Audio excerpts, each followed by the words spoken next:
Yo cuando terminé la ESO no sabía qué hacer, si bachiller, grado. Ikaskide bati esanean, ze ofizio eta daude, ezta? Vine aquí porque me encantaba en plan, el estilo, el rollo. Hor bapatean, zerbait barruan egin zira ikusi nun ofizio ezberdina zeudela. Entonces pues digo, bueno, pues me apunto y a ver, y estoy a gusto. Ikusi nun, berpiztu egin nintzala hor. Me encanta, la verdad.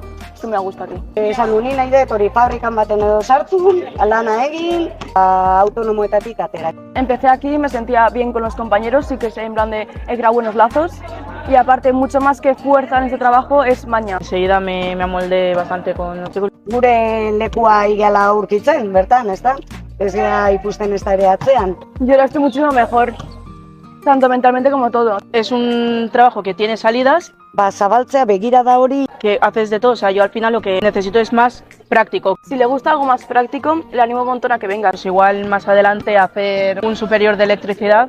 Queriendo hacer ahora superior de robótica y soldadura. ikasketa hori, aldudan hoberen ateratzera eta aprobetxatzera denboran.